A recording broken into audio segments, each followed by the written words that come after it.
মাওলানা আবুল কাসেম সাহেব অনেক মাহফিলে উনি আমার সভাপতি থাকতেন। হঠাৎ করে একদিন বলতেছে, মাওলানা আমার মাদ্রাসা তো কয়েকটা, 2-3টা মাদ্রাসা, একটা মহিলা দাওরা হাদিস, একটা ছেলেদের দাওরা হাদিস মাদ্রাসা, একটা ছেলেদের মিশকাত পড়েন মাদ্রাসা।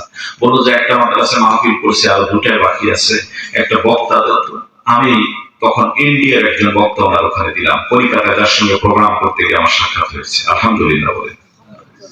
আমার ভাইরা, অনেক সময় আমাদের দেশের ভিতরে লক্ষ্য করলে দেখা যায় যে ইন্ডিয়ার বক্তার নাম নিয়ে অনেক বক্তা ওয়াজ করে যে ইন্ডিয়া, ভারত, কলিকাতা এসে, কিন্তু সত্যিকার অর্থে যদি আপনি তার ভিসাটা দেখেন, যে আপনি ইন্ডিয়া থেকে এসেছেন, আপনার ভিসাটা একটু দেখি, তখন কিন্তু আপনার চোর ধরা পড়বে। তখন কথা বলতে পারলাম আপনাদেরকে কেন এই কথাটা বললাম, কে সত্যিকারের ইন্ডিয়া থেকে আসছে আর কে আসে নাই, দলিলটা হলো তার ভিসাটা। কথা বলেন না কেন?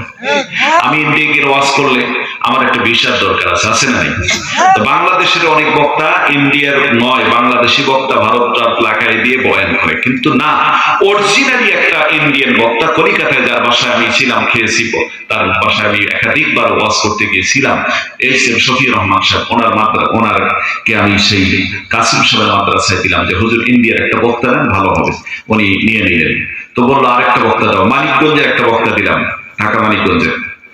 এরপর উনি বললেন, মাওলানা তোমাকে থাকা লাগবে। আমি বললাম, হুজুর আমাকে তো আগে বলেন নাই, আপনি যে ডেটটা ফিক্সড করেছেন এই ডেটে মাহফিল হলো আমার টাঙ্গাইল জেলার গোপালপুর থানায়, আমাকে তো অবশ্যই সেখানে যাওয়া লাগবে। আমি কথা দিয়েছি এবং তারা রাহা খরচ পাঠিয়ে দিয়েছেন। বলল, মাওলানা পাশাপাশি জেলা, আমার এখানে এসার পর 1 ঘন্টা বয়ান করে তুমি টাঙ্গাইলে চলে গিয়ে বয়ান করতে পারবা। মানি লোকের মান রাখার জন্য এসার পর দায়িত্ব নিলাম, 1 ঘন্টা বয়ান করে আমি চলে যাবো ওনার প্রতিষ্ঠান, মানে টাঙ্গাইলে আমার মাহফিলে, ওনার মাদ্রাসায় এসার নামাজের পর 1 ঘন্টা বয়ান করে, এরকম ডিসেম্বর মাস, প্রচন্ড শীত, আমি চলে যাচ্ছি। যেতে যেতে অনেক রাত হয়ে গেল আমার ভাইরা, রাত যখন গভীর হয়ে গেল, 12টা বাজতেছে, এখনো বুঝতে পারি না, সর্বশেষ ফোন এসে গেল, হুজুর লোকজন চলে যাচ্ছে, আটকাতে পারতেছে, আপনি প্রধান বক্তা নাই, আমাদের মাহফিলটা শেষ হয়ে গেল। আমি বললাম যে আমি আপনাদের পাশাপাশি হয়তো আসছি, সুতি পলাশতলা একটা বাজারে আসছে, আর কতক্ষণ লাগবে? ওনারা বললো, হুজুর মিনিট 5 চলে আসলে আপনি আসতে পারবেন, জোরে টান দিয়ে আসেন। আমি 5 মিনিট ড্রাইভারকে বললাম, এখন পৌরসভা সম্ভবত এই যে লাইটগুলি জ্বলতেছে, জোরে টান দিয়ে যাও। খুব জোরে টান দিয়ে গিয়ে রাস্তায় ড্রাইভারটা রেখে সরাসরি মঞ্চের মধ্যে গিয়ে উঠলাম। আমাকে দেখার পর যে মানুষগুলি যেতেছিল ওরাও এসে বসলো মঞ্চের ভিতরে। আমি বাম দিকে বসা, ডান দিকে মেয়ের সাপ সুন্দর আকারে বক্তব্য দিচ্ছেন, উন্নয়নের বিভিন্ন বক্তব্য। ওনার পুরা নামটা এতদিন মনে নাই, ডাক নামটা মনে আছে, শান্তু ভাই, ব্র্যাকেটে সবার শেষে শান্তু লেখা। আমার ভাইরা, আমি বক্তৃতা শুনতেছি, ওনার সবাই শুনতেছেন। ওনার পরেই হচ্ছে ছেলেদের পাগড়ি দিয়ে বয়ান শুরু করব আমি। 7 জন হাফেজে কোরআন সেখানে পাগড়ি নিবে। দিদি ভাইদারে আমার, হঠাৎ করে তাকায় দেখি মাদ্রাসার একটা ছোট্ট ছেলে, বয়স হতে পারে 9 অথবা 11 বছরে। এই ছেলেটা স্টেজের ডান দিকে একবার যায়, একবার বাম দিকে আসে। ছেলেটারে হঠাৎ করে ধমক দিলাম, বেটা কোরআনের মাহফিলে বেয়াদবি করে কেন? বসে কি আলোচনা শোনা যায় না? ছেলেটা বসে পড়ল। কিছুক্ষণ পর তাকায় দেখি এই ছেলেটার 2 চোখের পানি বয়ে বয়ে বুকটা ভিজে যাচ্ছে, এই পরিমাণ কান্না করতেছিল। আমি তখন নিজেকে অপরাধী বলে মনে করলাম, খারাপ লাগলো, কেনই বা ছেলেটারে ধমক দিয়ে ফেললাম।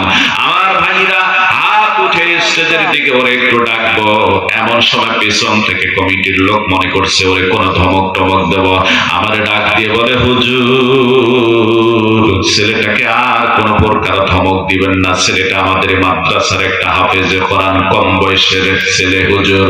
ছেলেটার জীবনে বড় ঝড় হয়ে গেল হুজুর। ছেলেটার মা 3 দিন আগে দুনিয়া থেকে চিরদিনের জন্য বিদায় হয়ে গিয়েছে।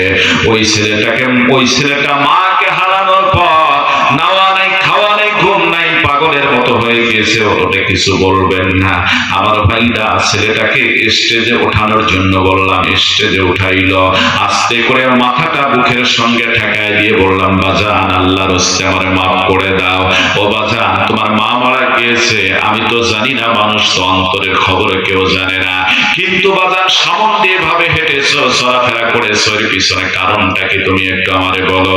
ছেলেটা চোখের পানি ছেড়ে দিয়ে কান্দে আর বলে, হুজুর হুজুর 1টা বছর থেকে আমার মা বলতেছিল, বেটারে হাফেজে কোরআন যেদিন হবা তোমার মাদ্রাসায় মহিলা প্যান্ডেলের মধ্যে গিয়ে অপেক্ষা করব, বসে থাকব, যখন তোমার নামটা ঘোষণা করে তোমার মাথায় পাগড়ি পরানো হবে, দুনিয়ার জমিনে যত মানুষ থাকবে আমি তোমার মা হব সবচেয়ে বেশি খুশি। জোরে বলা যাবে কি সুবহানাল্লাহ?